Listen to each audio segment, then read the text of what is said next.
All right, welcome to the Rap Thought Podcast with Matt and Brandon. And today we are going to be talking about LL Cool J's Radio. From what year did this come out? 1985? This came out in... came out in 85. That's what I meant to say. I know. I think I was right. I was just testing you. Yeah, thanks. Good looking out. Radio by LL Cool J dropped in 1985. Do you know how long it took to go platinum? Platinum. 3 years? 2 years? Went platinum in 89. Okay, so 4 years. Yeah. Wow. So, I mean, for hip hop, that back then, that's a pretty big deal. It's cool because LL Cool J, he's been around for a long time, and I really respect his career. I mean, I think people that fit within this box of being an artist, then getting into acting, and just kind of moving around in different areas. I think Jamie Foxx is my favorite because he also was doing stand-up. But LL Cool J definitely is in that scope. Born in 1968. When I was listening to this album, I was like, man, there's themes in here that sound young. Like he kept bringing up high school. He kept bringing up The Babysitter. Yeah. I mean, if he drops... And then you find out that he's 16 when he made this album. 16 during... It's pretty insane to think 17 about. when it dropped. But yeah, 68. And then when it drops in 85, it's 17 years old. Yeah. So I was like, okay, that makes a lot of sense. Because I'm so used to him now and being an adult that I'm like, when did this... Yeah. How old were you? He was basically like... the first hip-hop kid star. I guess is that fair to say? Yeah, I mean, he was the first, like, big hip-hop, like, rap star. He took it to a new level. And at 16 years old, which is insane. Yeah, I don't know anyone else that's that young that came out big like that. Yeah. What was the next one's, like, Crisscross? Oof. But I mean, that's a dope song. Nas was 19 when he did Illmatic, and that was in 91, 92. Yeah, yes. 93. Yeah. So, yeah, it's pretty crazy to think about. LL Cool J's, he's a superstar. Yeah. Not just in music, but movies, TV. That's what I'm saying. Like, that's why I like Jamie Foxx, just all the avenues that he's ventured in. But LL Cool J is well versed, and he's still current to today. I think he was saying he's dropped 13 or 14, I think 13 studio albums. He has 2 Grammys under his belt. Yeah. It's crazy because I've never really gone into any of his albums. Like, I've never taken a close look at his projects, and he's got so many. And definitely a lot of hip-hop historians or people who are really into hip-hop will regard him as one of the GOATs. What was your first intro or first thing you heard of LL? I don't even know, really. I think it's just from hearing his songs on the radio and hearing other hip-hop heads talking about LL. And definitely one of the things that really got my attention from LL Cool J was his rap beef with Cannabis. So I knew a lot about that because I was really into Cannabis when I was younger. Yeah. So I went back and he was in a rap beef with LL Cool J, and they went back and forth. And second round KO was like one of the top beef songs when it came out. So that was mainly my introduction to LL Cool J. Yeah, I think the first time I heard of him, I didn't know it was him, but it was Around the Way Girl. And I really liked the sample from it. I really liked the beat to that song. And I was hanging out with a friend one day. I was like, man, like, there's this song that I keep hearing in the back of my head, and I don't know who does it. This is how it goes. And off the top, my friend Andrew is like, oh, yeah, Around the Way Girl by LL Cool J. And I was like, what the fuck? So, like, I looked it up, and I was like, dude, my man, you solved the riddle. Yeah, and of course I know Mama Said Knock You Out. Yeah, like, he's got classics. Just haven't really dove into any of his projects like that. Right. I've paid attention and consumed the whole album in one sitting.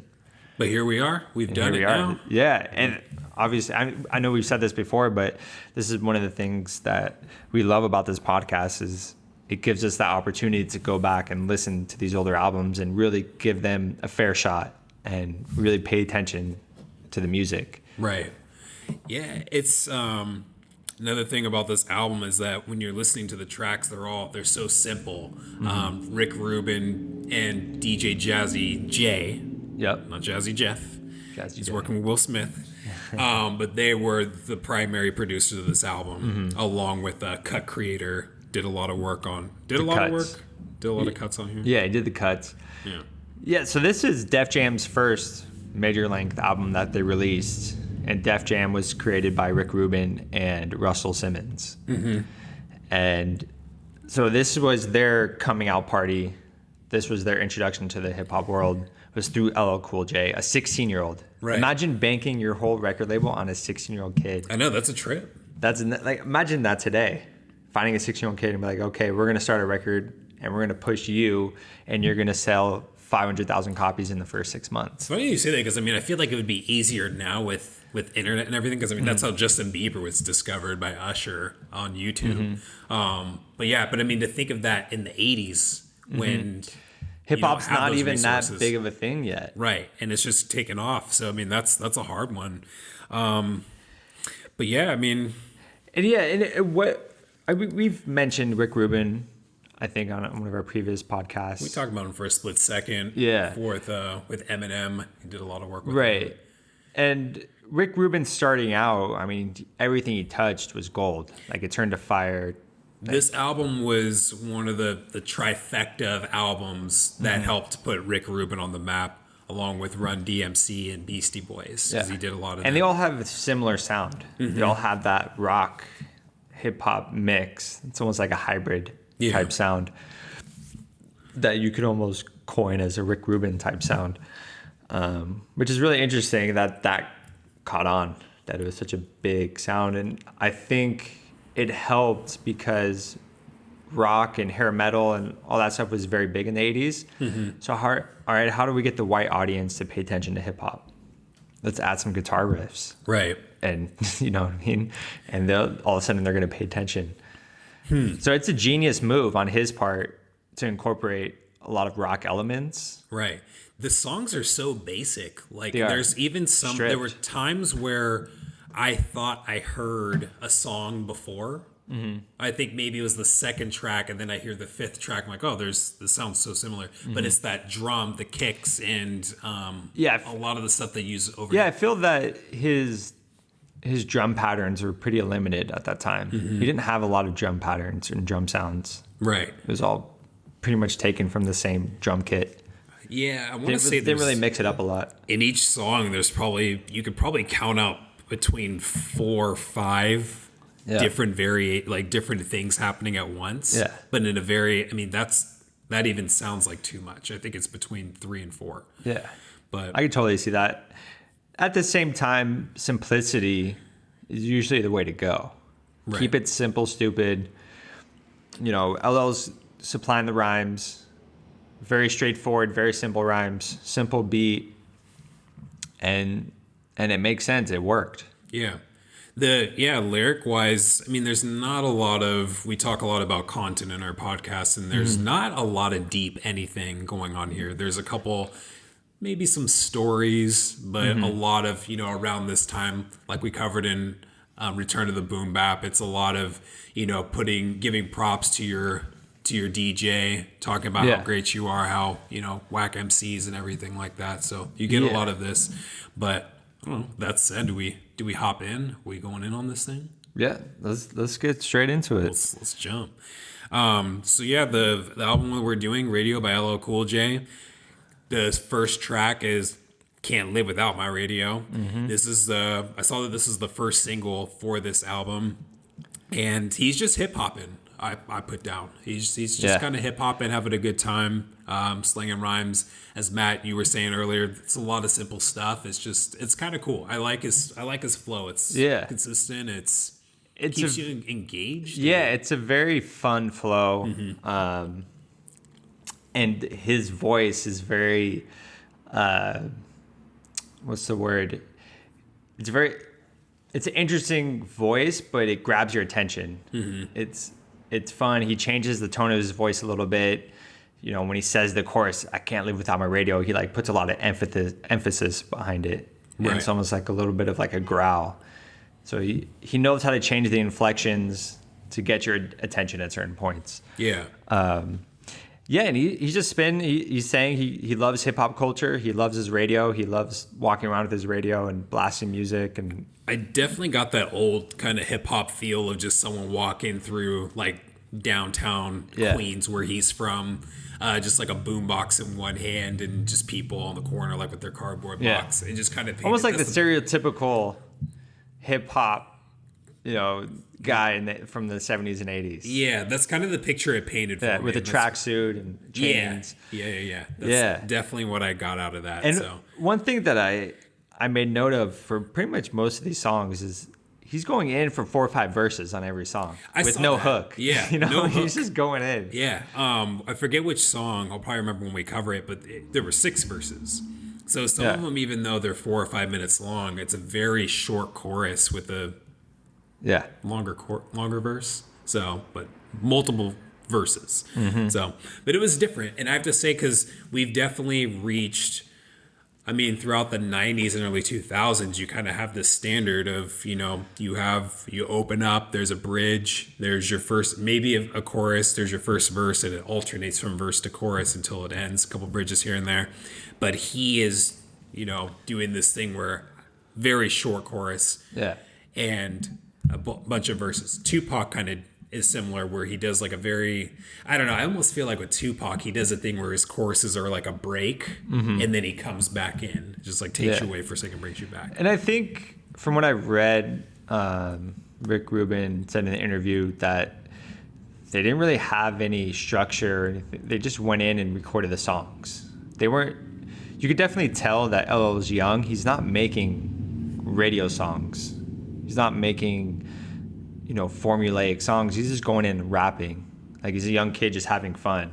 Mm-hmm. They don't really care too much. We need a chorus there, or we need to do this here. They're just having fun with it and making music. And that's definitely the feeling I get from pretty much all of these songs. Yeah, I agree with that 100. Just kind of, it's a very fun album. He's just kind of having at it. There's nothing really to. Yeah. So one of the main elements in hip hop is dancing, and so for the next song, "You Can't Dance," that's pretty much the whole premise of the song is pointing out, hey, you're not up to snuff to dance with me. One of the things I really liked about this album was his implementation of humor, and so in "You Can't Dance," it's just going a couple verses is just ruining this. Like I feel like if I would have gone to multiple dances and LL Cool J is there and like he spots me as I first walk in the door and he's just like, why don't you nail your feet to the floor? Homeboy, what's the use? Anytime you want to step inside a party, first think of an excuse. And it's like, oh shit, yeah, I can't really dance, man. You just called me out. So I kind of I would feel like ass if I walked in. I was like, oh man, he's gonna catch me again and put me on blast. So I just that's funny. Like his stuff, and I like his flow. I like his style. It's a lot of fun. It's just I found myself he puts a lot of energy into it. Yeah, but like enough energy to where it's a song. Yeah, but it's not like too cheesy. And he definitely lets the beats speak for themselves. He gives the beats a lot of space. So where if you were a break dancer, you have plenty of, most of the song is dedicated to you to doing a break dance to this. It's not too overridden with lyrics. You know what I mean? Where he's not going the whole time just rapping. He does breaks in between. Yeah, kind of to... you sometimes wonder how people like Tech Nine or anyone or Twista when they're rapping, like you don't usually hear them catch their breath again because they're so accustomed to doing it. But LL has a good rhythm going to where he gets what he needs to say out, can throw in that energy that he needs to, and then collect himself and everything. So he does a really good job doing the whole thing. But I liked it. I was trying to remember the lyric about the ambulance. Oh yeah, you tried to take breakdance lessons, ended up in an ambulance. I'm like, ooh man, like diss. You just got bars. So I liked it. I got a kick out of that song. So, but going, ripping on people, talking about your your own self, talking about, ripping on people for not being able to dance. It's also not, he doesn't go misogynistic in this album, or rip girls too much, but he does talk about in the third track, Dear Yvette. Mm-hmm. And I just think, I don't know, those tracks I don't know. It's an interesting song. After I listened to it a few times, I gave him a pass because I was like, okay, this is definitely a song a 16-year-old would write. Yes. It's a little bit of slut shaming. Yeah. Yeah. Which I don't know if they had back today. I don't know if that would fly. Back then, it's whatever. Not it's they'll just say they're having fun and whatever. Yeah. But yeah, it's a funny song to listen to with today's frame of mind and today's perspective. Yeah. I liked one of his lines telling her to get a GED, general education on decency. And I was like, oh, okay. Like, don't just get to have some respect for yourself and, stop sleeping around with these dudes walking out of the bathrooms. And this basically calling out a girl. Yeah. It made me think of other tracks similar. So there's Josephine by High Tech. There's, I don't know if you'd want to say Brenda's Got a Baby. I won't really add that. But then there's Denise, who from Return of the Boom Bap of KRS-One, where there's these girls that are just out here thirsty and not respecting themselves, but just trying to use their bodies to get, their needs and stuff like that. So, Matthew, this song actually had me research a little something. Okay, what'd you research this week? So he has a line and he says Lady Godiva. Okay. You heard of Lady Godiva before? No. I haven't either. So when I looked that up, I was like, what is that all about? And I got it from the History Channel. And it was talking about how Godiva, she is... it comes from an old English legend. And so she was basically troubled by all the taxes and the debts that people were going in the country that she was from. So the king, I don't know if it was the king, it was the Lord of Coventry. So he was like, hey, I will lower taxes if you get on a horse and you ride through downtown, no clothes on though. And I will lower these taxes and I'll help people out. And she said, okay, like I'll do that. I'll run with that. But what she did was she went around town and told people, hey, I want you to close your doors. I don't want you to look at anything. Like I'm going to run through town. I'm going to do something. So everyone did. However, there was one person that peeped and looked as she went through downtown. Do you want to guess who that was? LL Cool J. No. It was the king. It was a guy named Tom. Okay. Yeah. So it was a guy named Tom. Here. Yes. That went, as she was doing that, he was the only person that went and looked. So apparently that's where the phrase "peeping Tom" comes from. Wow. So at the end of the story, the Lord was like, "Okay, cool. You did what you said you would do. I'll lower taxes and help with debts and everything." But that's where "peeping Tom" came from. Wow. Yeah. Wow, love it. Look at the education you can get from listening to hip hop. I know. That's the thing. I was like, man, who's Godiva? That's kind of a cool name. And then that's it. Because he was saying like you're trying to be like her, but you're not. So this woman is putting her body on display for the benefit of people. And that is doing it for her own personal gain. Yeah. Right. So, little education for the day. I love that. Thanks, Brandon. We'll have to... Every week we'll look forward to your new discoveries. I look forward to looking them up, man. So, but aside from all that, I can give you more. Single number 3, track number 4. The song made me laugh. The first couple lines. He's like whispering to her, and he's like, "Do you want to come over for some donuts and milk?" Would you come over for donuts? Dude, that sounds delicious. Well, I'm just imagining like a 16-year-old, like that's how he's talking to girls. Like, hey, want to come over for some donuts and milk? Yeah, I might. I mean, no, it sounds great. Yeah, I'm not bashing the donuts and milk. I'm just bashing the The pickup line. But you know his like infamous like how he licks his lips. You imagine he just walk up and like, hey girl, licks lips. You can't see me in the camera, but like hits him with the. Do you want to come over for some donuts and milk? This song started the long line of LL Cool J like female ballads and jams. Songs dedicated to getting girls. Because he's had a lot of them over his career. Sure, he has. Yeah, so, and a lot of them have been really popular and on the radio and stuff like sure that. They have. Yeah. But I like but that. I just think this is a hilarious song. It is. I mean, but it's kind of like it's not a story out of the, it's not an uncommon story though either. I like how he starts off with, please be his ex and be my bride. So it's like, all right.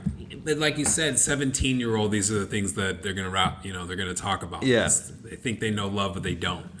But going through it, it's basically this girl in a shitty relationship and he doesn't like it. It's like, hey, I can be better than this dude. I can do better. Mm-hmm. I can give you everything you want, everything you need. I can give you more. Yeah. Like he says. More than you can. Yeah. He sounds a little jelly.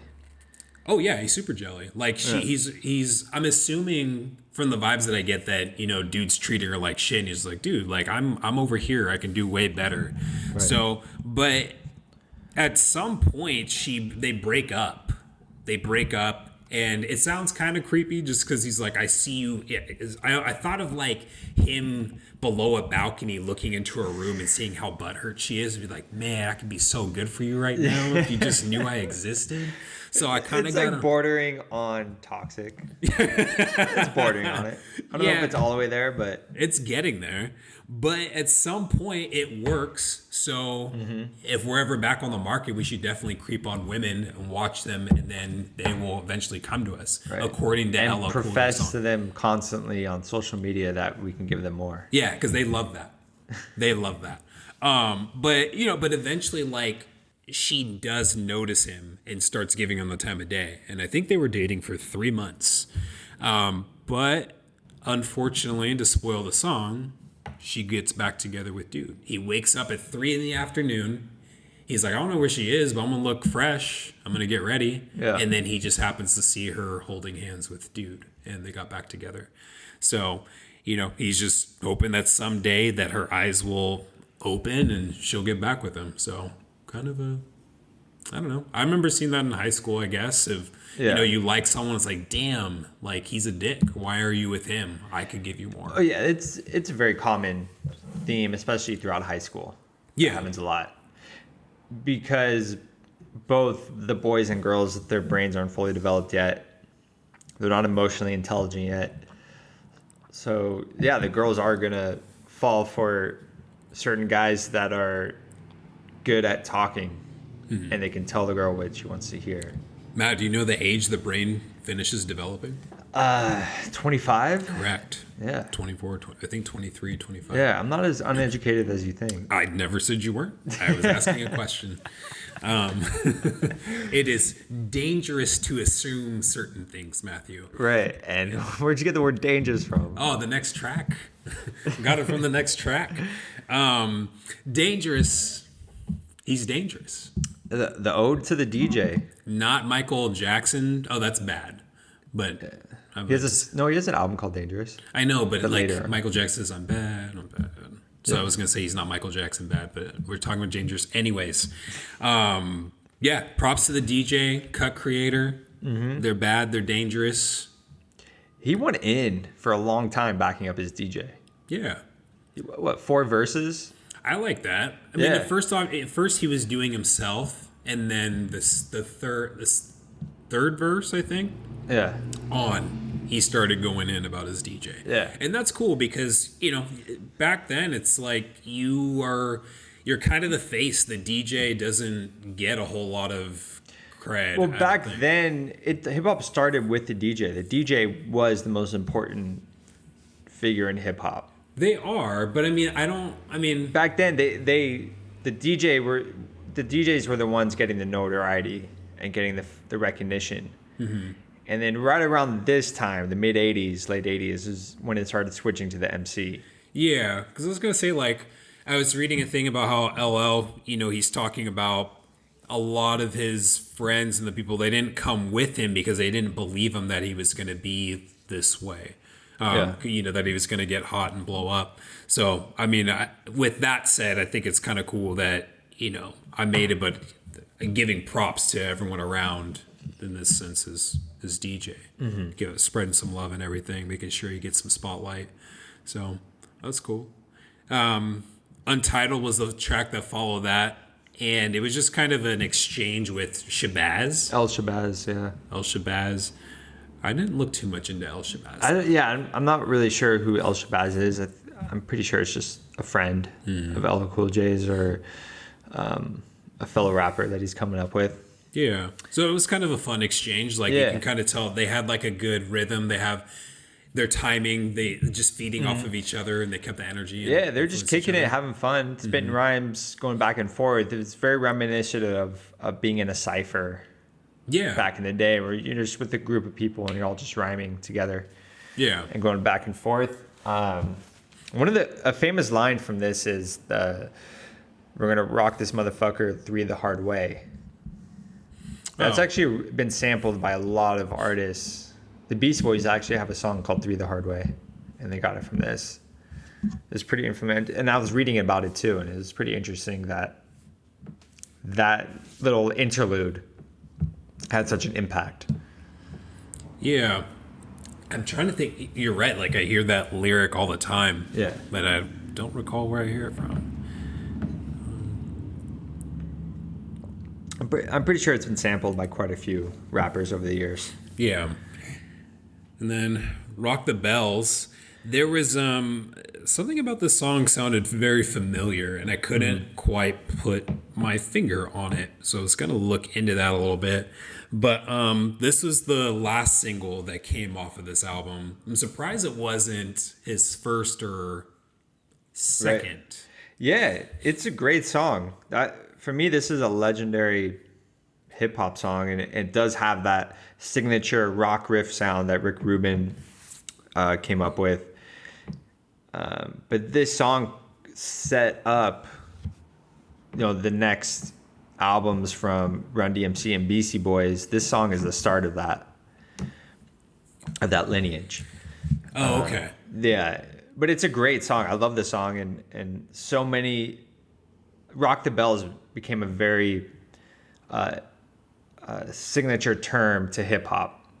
When you mention Rock the Bells, you know where it comes from. You know it's a hip hop term. There was a hip hop festival called Rock the Bells. Yeah, and I feel like there's other tracks called Rock the Bells. Oh yeah, for sure. But I don't remember. Yeah, and LL Cool J has a radio show on satellite radio called Rock the Bells. Yeah, I was looking up the samples, and they weren't ones that maybe if I heard them, and as I'm reading them, I don't remember them. Flick the Switch by AC/DC, Saturday Night Live from Washington, D.C. Part 2, Trouble Funk, Right. Rocket in the Pocket by Cerrone, and Good Times by Chic. Right. The main sample is the AC/DC, riff, which is cool. I mean, I get it. I get why they did that, and I enjoy it to a certain degree. But it can be too much. If you do too much rock and hip hop together like that, it can get bland after a little bit. Well, what do you think about the whole?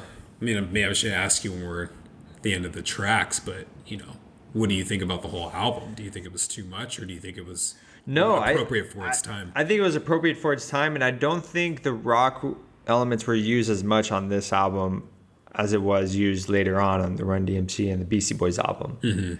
I think they took it to a higher degree on those. I think this had a good balance. Some of the production was, like you said, a little bit too stripped down for me. Mm-hmm. It was a little too plain, a little too simple. But songs like Rock the Bells weren't. Those are great. That's a great song. Yeah. I really liked the first song, I Can't Live Without My Radio. And the songs we'll get to next, I liked a lot. There's a few that were just a little too plain. Like I Can Give You More. I wasn't a huge fan of that beat. and the one later on, That's a Lie. Yo, you know what? Actually, as we say that, let's move. I Need a Beat. Yeah. That one.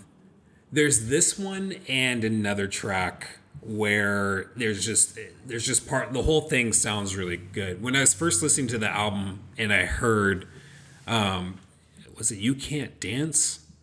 I think I was like, oh, I think that's going to be my favorite song on the album. But then I heard I Need a Beat. And the thing I really liked about it was not only the beat, but I liked the repetition and the echoes that he used in the track. That was really cool. I don't feel like I hear that a whole lot. No, this song definitely had some like different effects applied to the beat, and the tempo slowed down and sped up a little bit.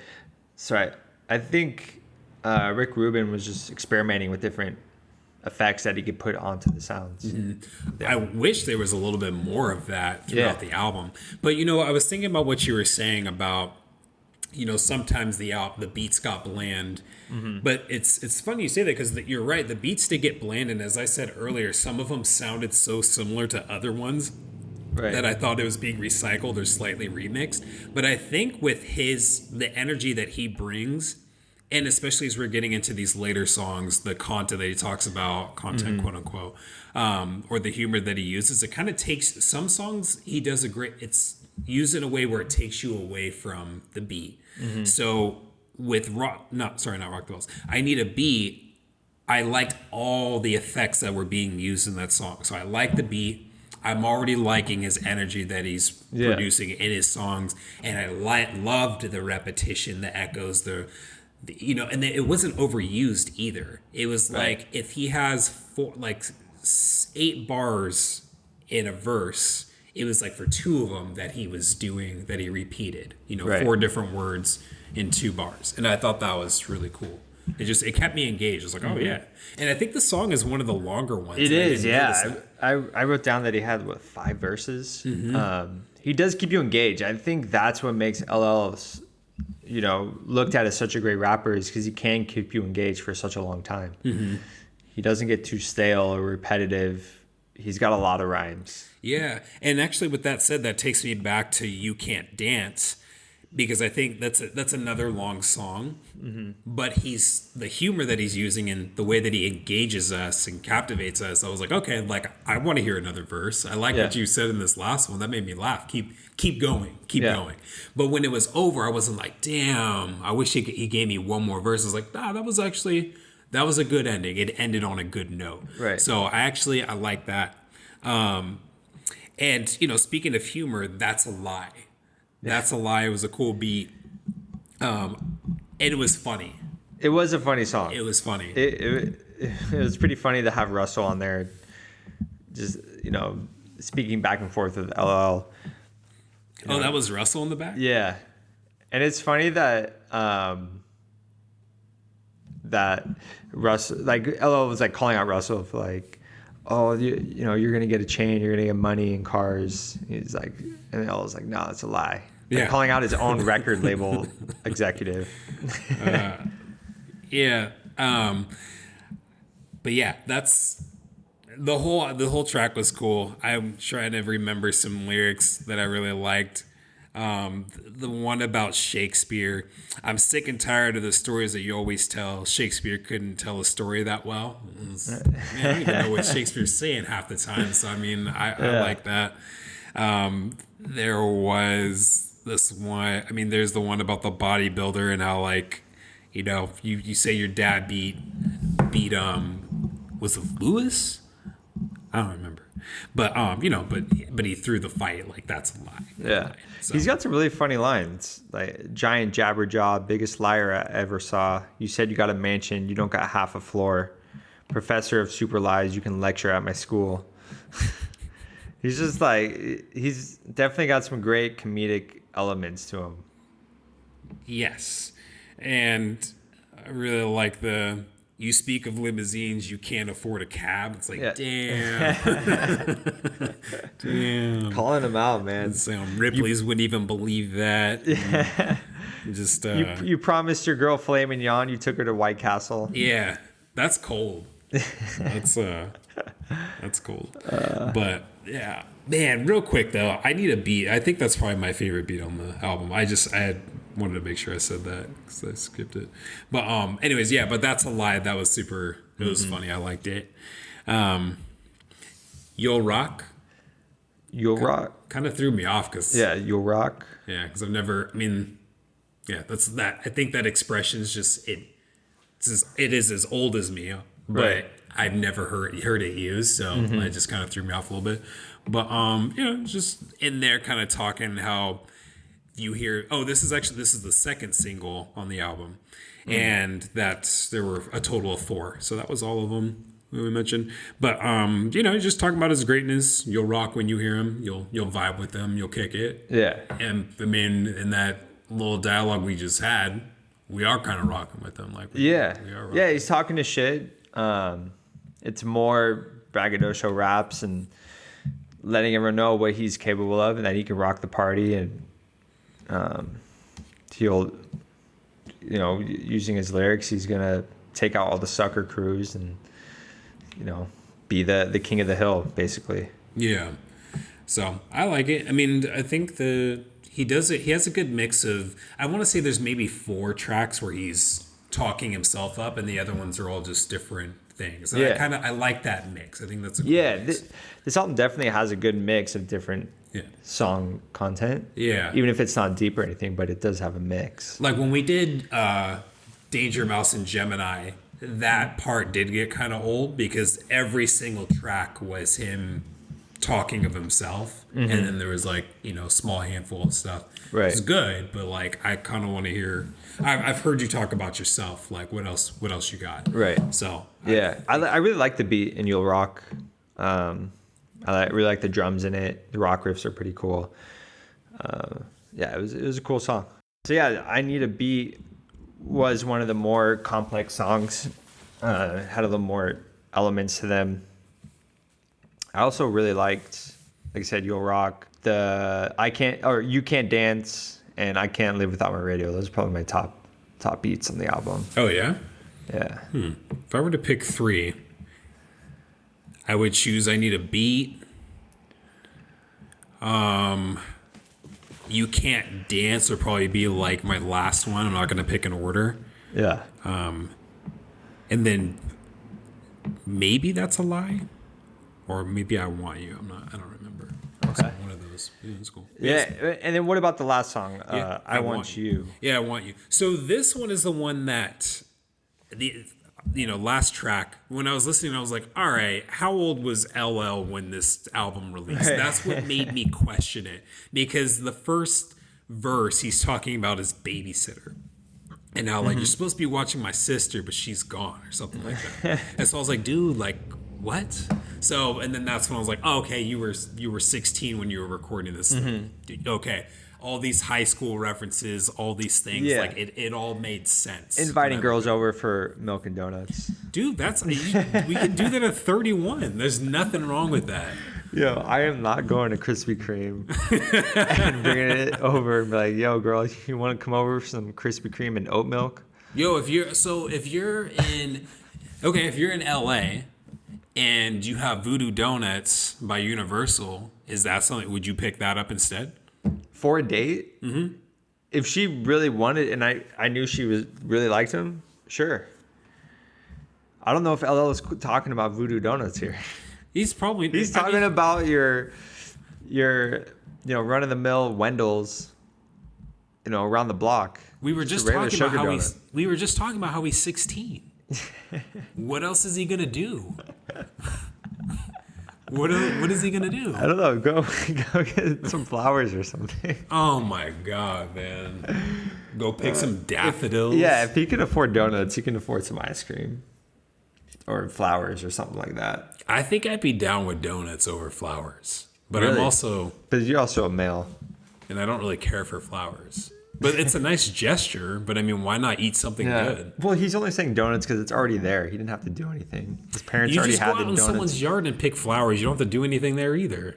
That takes effort. That's the thought that counts there. You know what, man? I'm gonna lean donuts only because he had to. Anyone can pick flowers for free. A bouquet of flowers is expensive.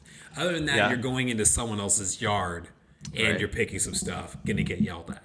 Yeah. Donuts, it's like, hey, I don't have much, but I'm gonna get you donuts. But I'm thinking of getting you a bunch of sugar and carbs. Okay. I mean, what the other alternative is, like, for Valentine's Day, we get you flowers and chocolate, right? Yeah. So why not get something that's like, you know what? Skip all that. Yeah, but this isn't Valentine's Day. This is like a Tuesday. Yeah. Tuesday after school. Hey, come over, girl.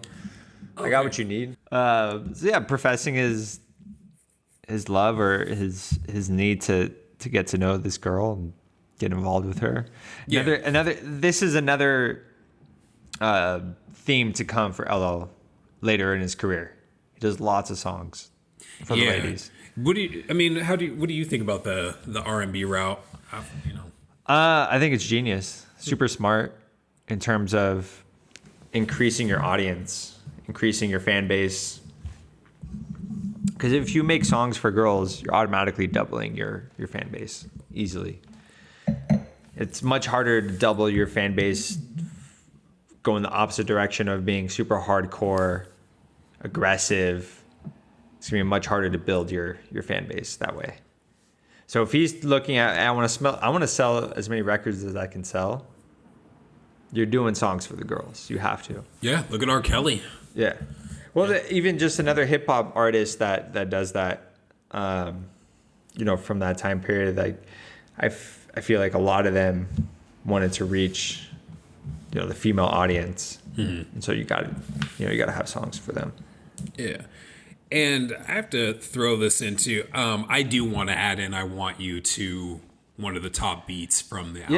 Yeah. It's probably my third one. Mm-hmm. I need a beat. You can't dance. I want you, and then you can't dance. I think those are. Yeah. But there's a part when I can't describe it. You guys out there, you're gonna have to listen to the track. But it's when the chorus finishes and he's about to start rapping again. There's an instrument in the background that hits one time, and that's the only time it hits after the chorus. Yeah, I think I remember what you're talking about. Yeah, and that part I'm like, that it makes the beat sound. It's so subtle, it's so simple, but it makes the beat sound dope. I'm like, I wish there was more of that in there. Right. One of the other lines I liked from this song was, offer you some double mints, sit back, crack a smile, try to act like I'm relaxed and not a child. You see I'm 16 and you're in college. Lovely, sweet thing, please give me the knowledge. I want you. Yeah, I was just about to say that. I've just pulled that up. Yeah, I think it's hilarious. He's going after the older chicks. He's got that confidence. I feel like if I had the mindset that I have now to like comprehend things, but then be 16, I'd be like, yeah, he's saying what I'm thinking. Yeah. When I don't know, I just remember being at dances and like the upperclassmen, I don't even know if that's the word to say, but you're a freshman and like you're dancing with a senior. And it's like, damn. Yeah. Hell yeah. It just makes things like that. I made it.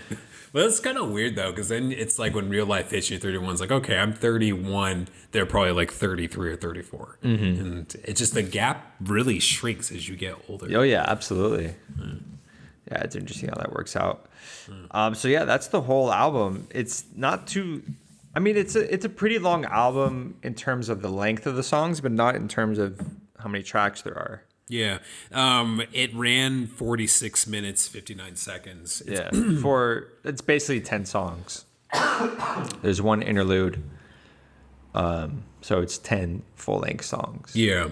But I mean, I have to say, all things considered, we were talking about the simplicity of the beats, how sometimes it sounds that they're being used again. I would have to say, for his integration of his humor, his energy, the length of the album being as short as it is, it's a nice mix. I didn't feel like it dragged on too long. I thought the songs went at a good length. I think maybe if I had to complain and be nitpicky, I would say the first track was I was like, okay, like I'm ready for it to end. But overall, I enjoyed listening to the album. I was listening to it on a walk. I listened to it while I was putting in some work on our back porch. and everything. And I don't know, it was just kind of cool. Past the time, I liked it. Yeah. It was a cool album. Yeah, it was a cool album. It was cool to finally get into an LL Cool J project, because he is such a legendary act in He's hip-hop. a staple. And, you know, I mean, I can't remember everyone that looks up to him, but I know Eminem has talked highly of him, and he's one of his role models. Oh, yeah, Eminem's definitely said at some point or another he's one of his favorite artists, favorite rappers that he looked up to. He's never worked with them, though. No. I think Royce has said the same thing. He really looked up to LL Cool J. I'm sure most artists that are probably 40 years old and above looked up to LL. Right. Because, you know, when they're young, that's who was the star. Yeah, You know? and rightfully so. I mean, it's cool that at 16 that he, you know, everything that we've said about this album, that he can build off of that. It's, you know, I'm speaking as if we were in the 80s. But, you know, for him to just, all he has to do is just build on top of that platform. He has a great foundation, and it's only up from there. And he went up from there. And he had has a very successful career. Yeah. It's doing really well. So. Oh, it's unfathomable. Like, I can't imagine doing something at 16 that lives on forever and catapults you into, you know, an insane career in music, TV, movies. Yeah. Like, it all started with this album. Like, you can trace it all back to this. And bringing a new sound to hip hop. He was fresh. He was young. He had a lot of energy. So yeah, he changed the game for sure with this album. Yeah.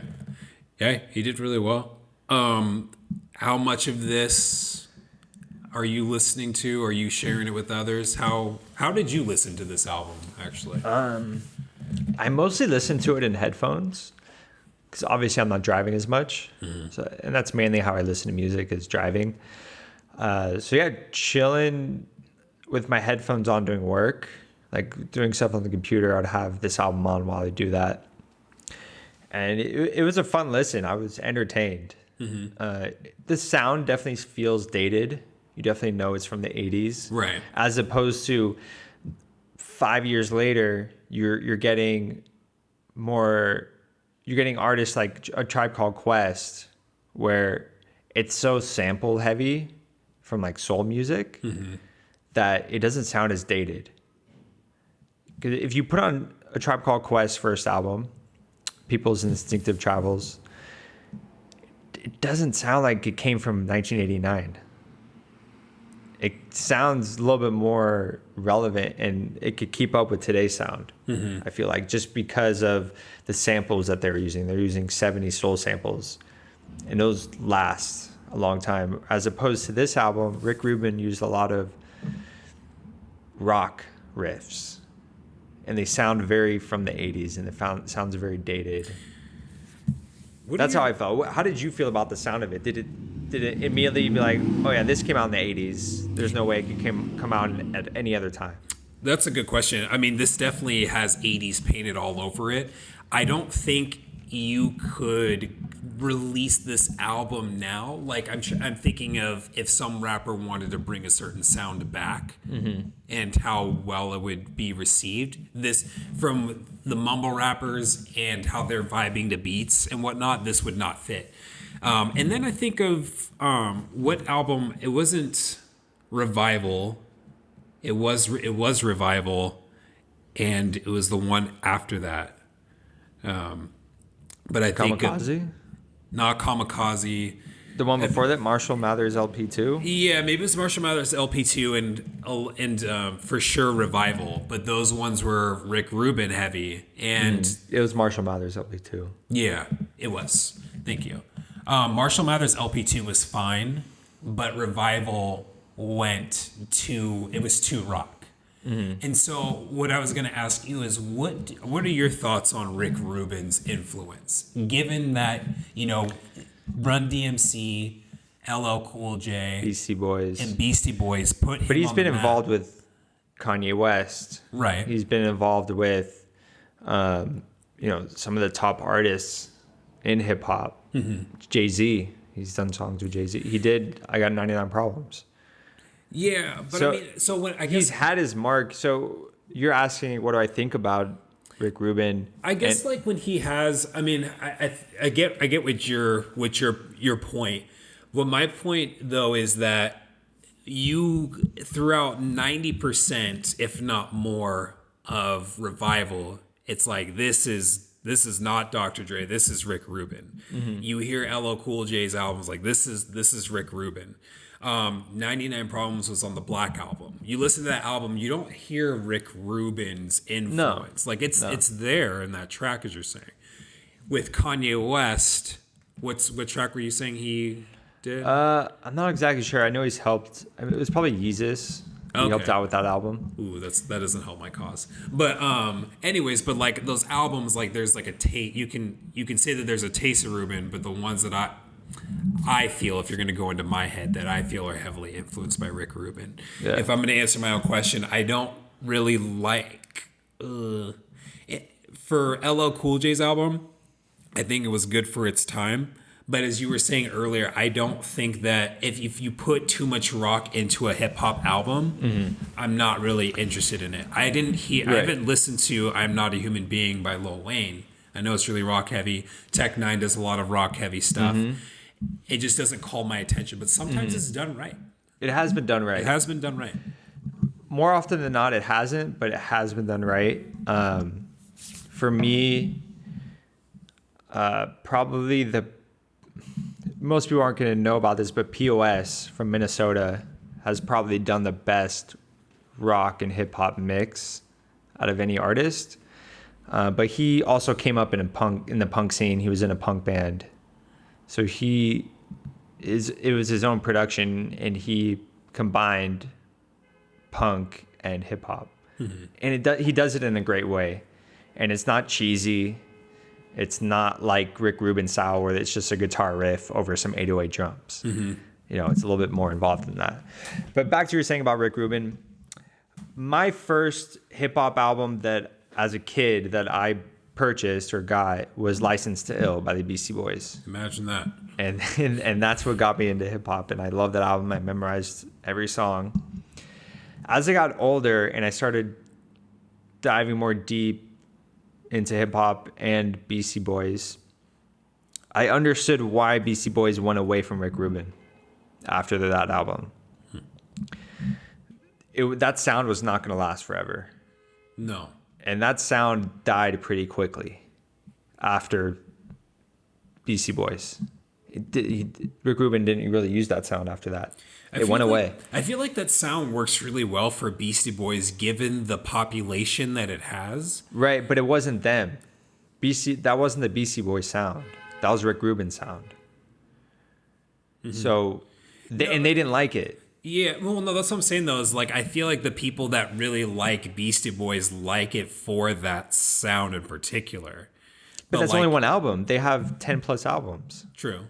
So if you're really a Beastie Boys fan, that album, yes, you have to appreciate it because it put them on the map and it changed hip hop. They were the first hip hop group to go platinum. So I looking back at it, now I don't really like that album. I don't like Rick Rubin's style. I'm not a huge fan of this kind of production.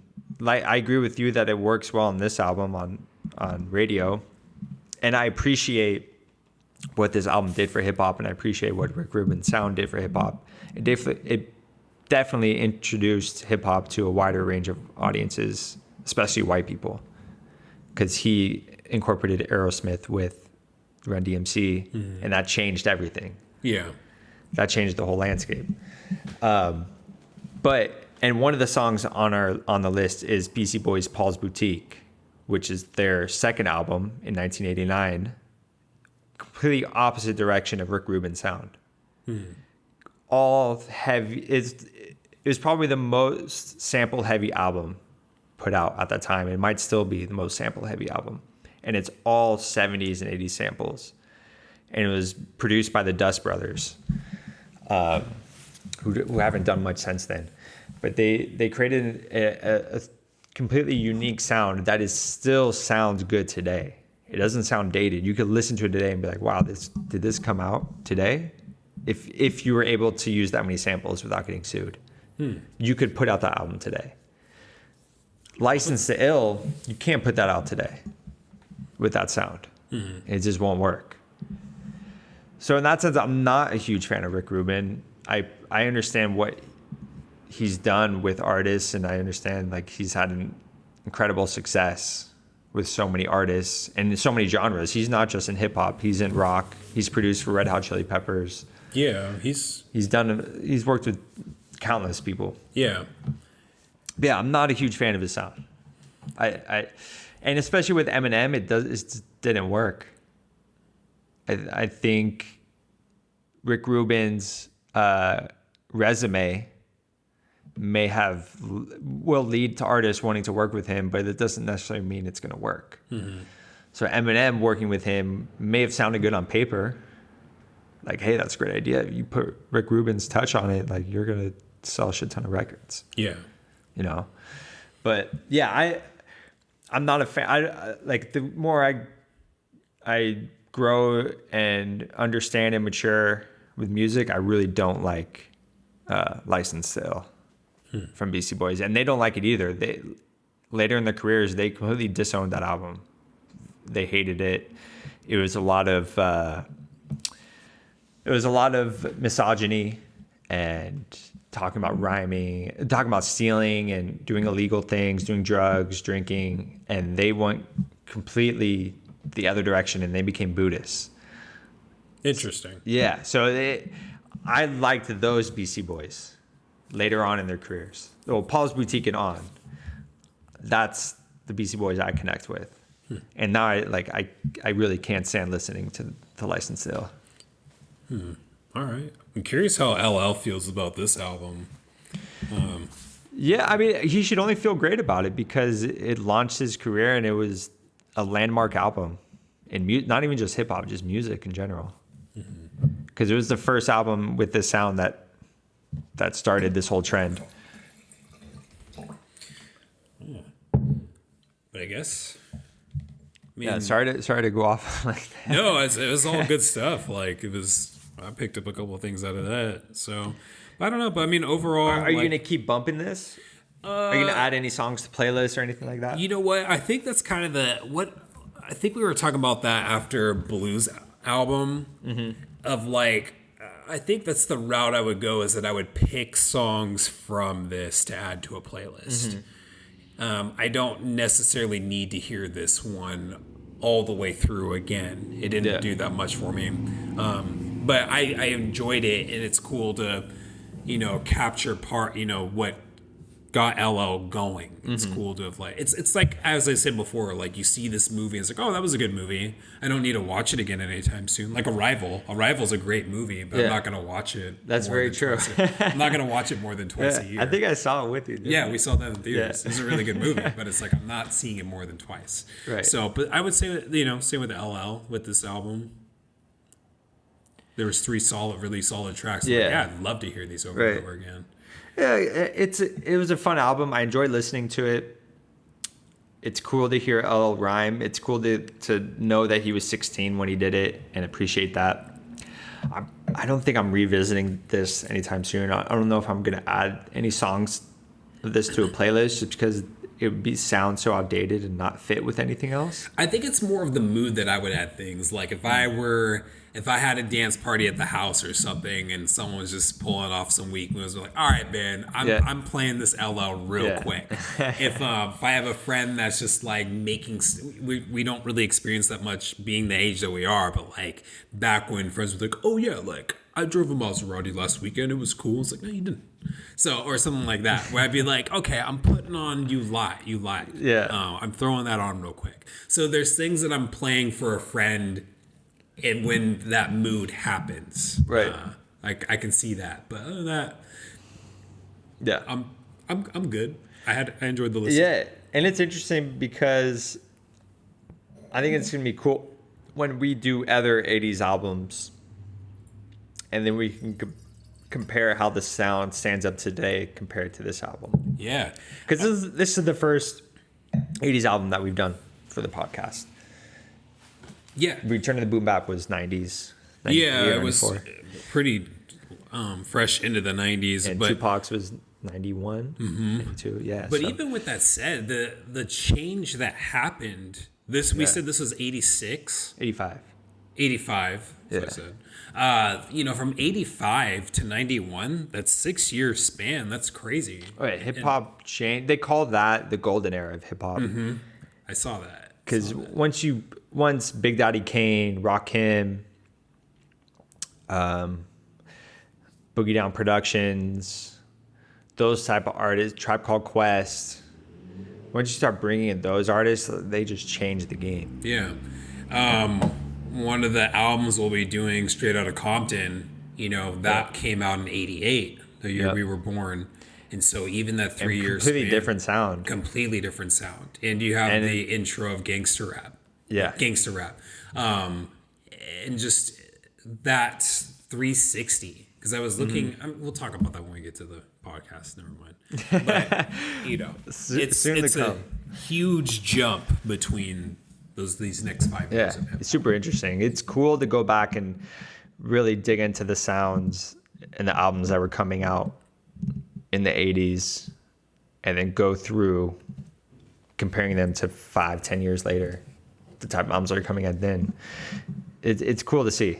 And you can hear it from other people, hear it secondhand about what music was like back then, but to actually sit down and really listen to it definitely gives new perspective on the music that was coming out 30 years ago. Yeah. I mean, I think that's kind of wraps it up for that album, Yeah, cool album. I'm glad that one came up out of the hat. Yeah. We really appreciate all of our listeners. Thank you for tuning in. Please follow us on Spotify, subscribe on Apple Podcasts. You can find us on Google, Stitcher, any of those other platforms where you listen to podcasts. For the podcast, it's like find us on Facebook. Oh yeah, also find us on social media. Hit us up, Twitter, Instagram, Facebook. We're on there. We're hanging. Yeah, we're there. We're waiting for you. Add us. You can talk shit to us. We don't care. Yeah. Say that you didn't like what we thought. Give us a recommendation. Say that you liked it. Let's talk music. Yep. All right. Thank you for listening, and we'll see you guys next week. So